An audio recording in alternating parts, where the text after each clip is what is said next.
There are many strategy games, news and updates to go through today. First of all, we have Tempest Rising, which is getting a triple threat update with several new features, making it one of the biggest patches yet for the game.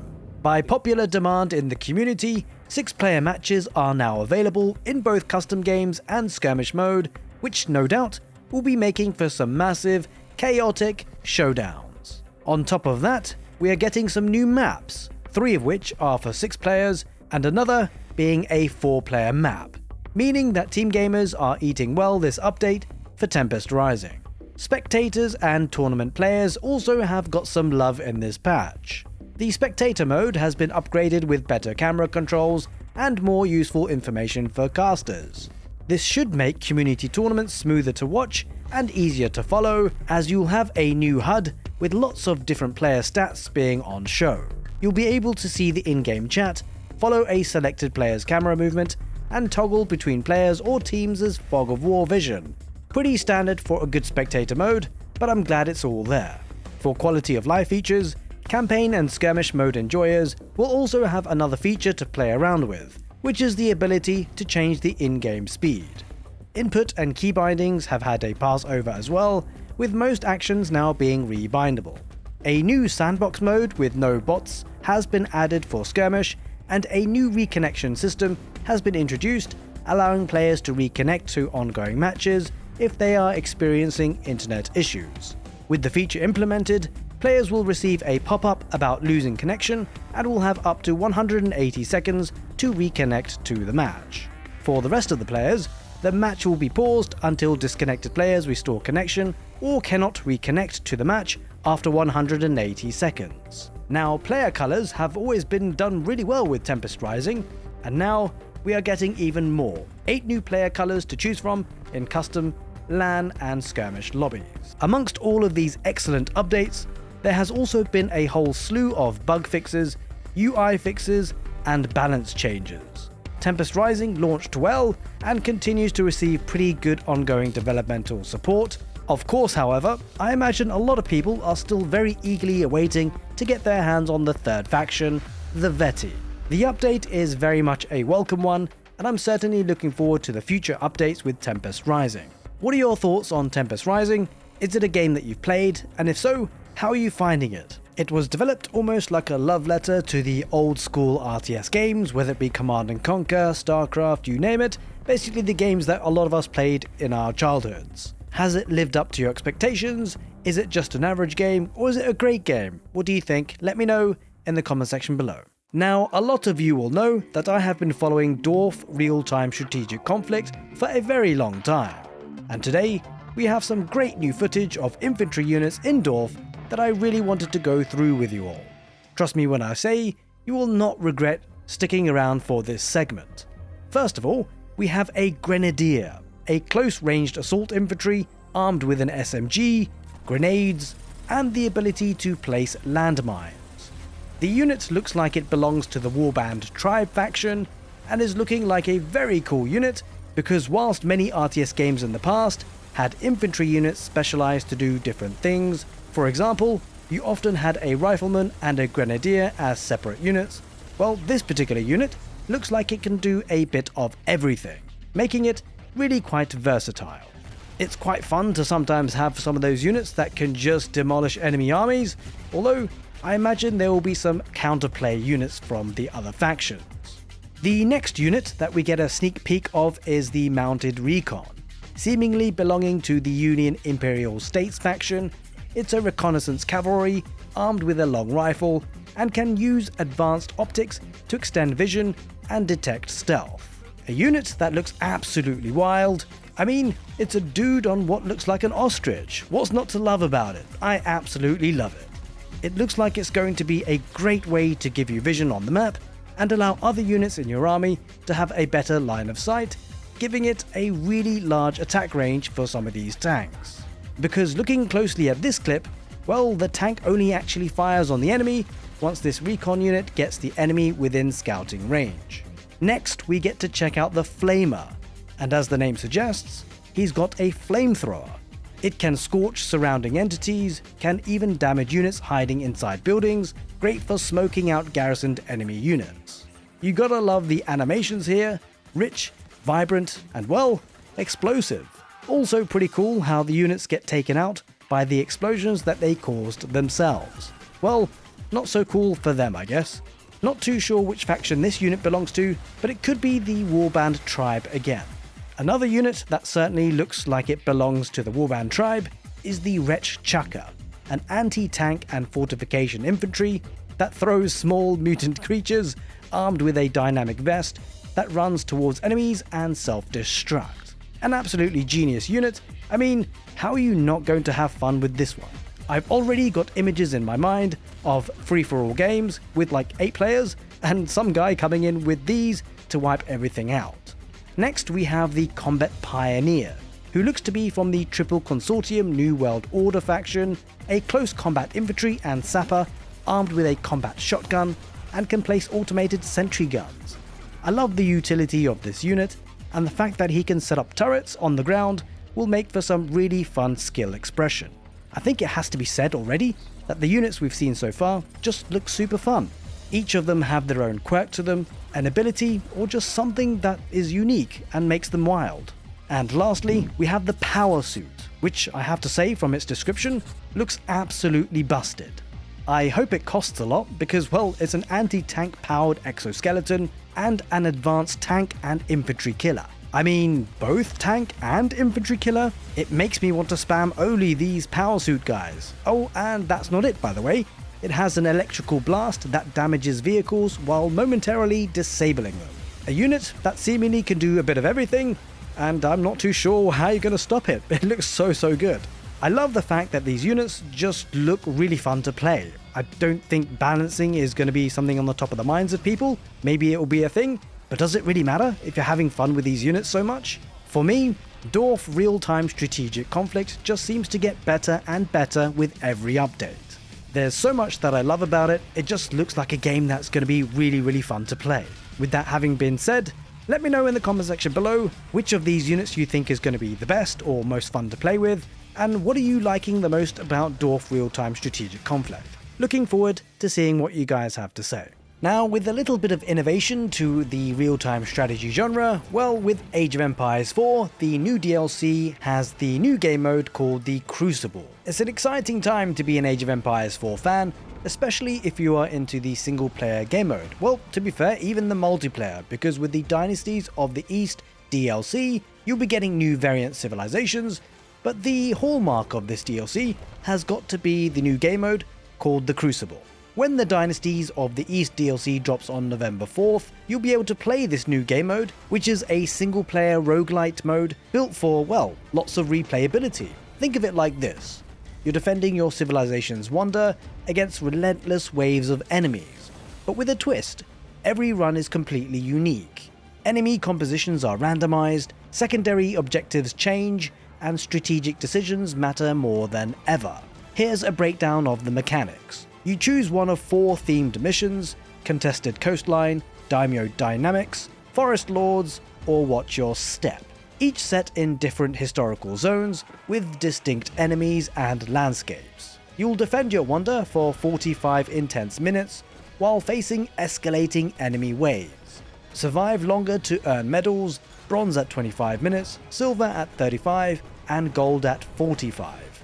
You'll be able to unlock perk points that you can then spend on permanent upgrades between these runs. During the match, you're offered powerful boons, which are essentially temporary abilities like resource caches or even brief invincibility. They can turn the tide of your battles if used wisely. You'll also encounter random optional objectives and hidden points of interests, like freeing a champion to fight for you or capturing a siege camp to boost your defenses. Difficulty sliders range from easiest all the way up to absurd, with a secret conqueror mode unlocked on the most punishing levels. This mode fuses strategic survival with roguelite progression, where every run reshapes your experience, forcing you to adapt your decisions, your strategy, and manage risk versus reward like never before. For long-time Age of Empires 4 players who thrive on variety and challenge, the Crucible represents something genuinely fresh. It blends the traditional gameplay of defending your base with a high-stakes, ever-shifting trial of endurance, strategy, and adaptability. So that's The Crucible, a pulse-pounding, endlessly replayable roguelite challenge coming on November 4th in the Dynasties of the East DLC for Age of Empires 4. Will you take on the medieval hordes, survive the mountains of forest lords, or stand strong against the Mongol tide in Watch Your Step? Let me know if you are currently playing Age of Empires 4 and whether this is a game mode that you're interested in. For me, at the very least, it's certainly going to shake things up with a fresh take for Age of Empires 4 fans. So, if you are a fan of large-scale RTS games, massive armies, sprawling bases, and epic battles, then you've probably been keeping an eye on Sanctuary: Shattered Sun. And you are probably wondering, well, when exactly are we going to get our hands on a demo and the long-awaited Kickstarter? Well, the good news is, both are planned for this year. And the even better news is that the developers have been adding lots of new exciting features recently. In fact, Patreon backers are already playing the latest build. So, what is Sanctuary: Shattered Sun? It's a next-generation real-time strategy game set on the fragments of a Dyson sphere orbiting a dying star. Think of it as a spiritual successor to Supreme Commander and Forged Alliance Forever, with the same focus on massive scale, but rebuilt on modern technology. The game promises enormous maps, thousands of units, and experimental super units that can change the course of battle. On the development side, the single-player mission design has seen the most progress lately, along with steady work on multiplayer. The developers are also planning to add defensive walls and barricades, possibly with aesthetic customization. And once the Kickstarter goes live, they are hoping to unlock stretch goals like additional maps, diverse biomes, and more variety in environments.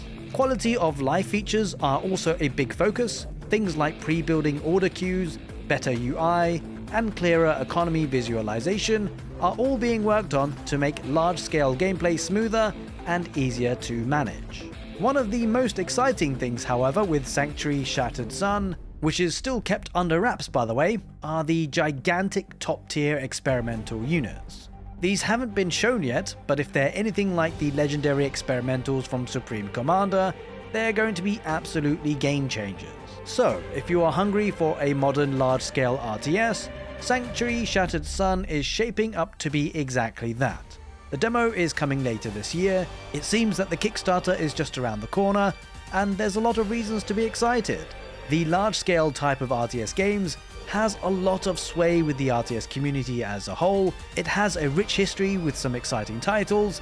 Maybe Sanctuary: Shattered Sun could become a huge title in the future. Let me know what you think of the visuals of the game so far, and whether it has piqued your interest. Alright strategy fans, buckle up for this one because Ashes of the Singularity 2 has been announced. And this won't be your average RTS. Forget click speed and micro spam, this game will be all about smart planning, huge armies, and shaping the battlefield itself. You're not just moving units around, you're orchestrating thousands of them across continent-sized maps. With something called Strategic Zoom, you can jump from a single skirmish on the ground to an orbital view of the entire front. And the coolest part? Well, the terrain actually changes as battles rage. War zones transform in real time depending on what gets built, destroyed, or corrupted into Turinium. So, what can you actually play? There's plans for a full single-player campaign where you lead the United Earth's forces against post-human expansion and an AI faction known as the Substrate. If you'd rather test yourself, there's also multiplayer. Whether you want PvP battles with friends or co-op showdowns against AI opponents, there's instant action if you just want to dive straight into a fight. But here is where it gets really interesting. You've got 3 very different factions to choose from, and each sees the future in their own way. As humanity, you are fighting to reclaim control of the solar system to prove that we are not just obsolete yet. As Hallie, the AI, you see humans as yesterday's news, and the post-humans as a dangerous threat to existence itself. And as the post-human coalition, you are trying to transcend humanity altogether, convinced you are the only ones who can survive what's coming. It looks like every choice will feel massive, not just because of the story, but because of how the game has been described to play.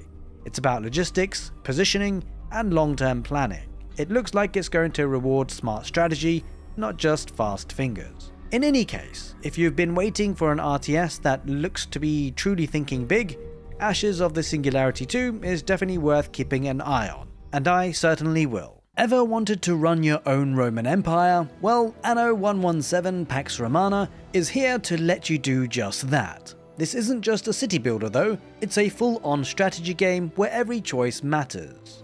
You'll start by building the cities of your dreams at the peak of Rome. Keep your economy running smoothly, make sure your people are happy, and yep, keep the Emperor off your back.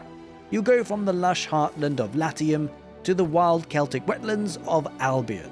Basically, places where Romans weren't too keen on visiting. But it's not just about pretty buildings, you are a Roman governor, which means power, influence, and choices. Expand your territory, boost production, research new tech, and fight or negotiate your way through land and naval battles. And yep, if you feel rebellious, you can even defy the Emperor. Every decision counts. Do you respect local Celtic traditions or enforce Roman law? It's all about building your empire the way that you want it. Whilst the game's announced release date is the 13th of November 2025, if you pre-purchase the game, you'll get a builder pack which gives you some extra tools to kickstart your empire right from day one. And just to let you know, the game is actually available for a free demo right now on Steam. So if you love building, trading, expanding, and just running the Roman Empire your way, Anno 117 Pax Romana is definitely worth checking out. So there's a new strategy game coming out very soon that I'm very excited about. It's called Endless Legend 2. Picture this: massive empires, crazy factions, and battles that span an entire planet. And the world itself keeps changing as you play. Yep, the map actually evolves, giving you new land to explore and new threats to deal with. Another big thing to note is that the publishers are Hooded Horse. I personally have had some great experiences with games that have been published by Hooded Horse, and they may be familiar to you from some epic titles such as Manor Lords. Now, in Endless Legend 2, you'll start off with just one city, but you will be building it up into something huge. Manage resources, grow your economy, keep your people happy, and plan for the world changing around you. Tidefalls reveal new land and opportunities, so you've got to decide: rush to claim it, or fortify your current empire first. And the factions? Well, each one looks very, very different. You could play as Starborn warriors who get stronger with every fight, or a hive-minded alien race that just spreads, fights, and keeps on growing. Each faction has its own units, abilities, and perks, so you'll have to figure out how to play them or how to beat them. The combat looks pretty fun too. You can let the game auto-resolve battles, or take control and use terrain, choke points, and heroes to your advantage. Some factions work best with careful planning, others are all about numbers and brute force, and your heroes, they level up, they get gear, and can totally swing a fight if you use them right. Exploration is a big deal too. You'll find ancient ruins, weird abnormalities, and minor factions all over the place. Do you crush them for loot, or befriend them and add their units and heroes to your empire? Your choices actually change how the game plays out. It's not just about fighting either. You can trade, form alliances, and build your empire the way you want. Whether that's focusing on your economy, science, military, or all three. There's a lot of freedom in how you grow your empire. Oh, and apparently, there's a big mystery under the oceans waiting for you. Something ancient is stirring, and how you deal with it can totally change the game. Conquer, explore, or send your heroes on quests, it's up to you. So yeah, that's Endless Legend 2, still not out yet, but it does look very good from what I've seen so far. If you're into strategy, epic empires, and crazy factions, you won't have to wait long, because Endless Legend 2 releases on the 22nd of September 2025.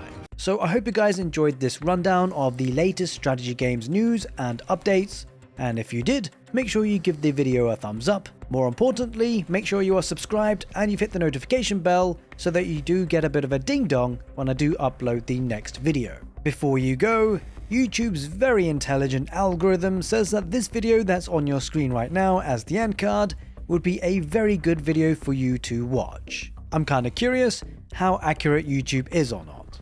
As always, I appreciate your support, take care, and see you next time.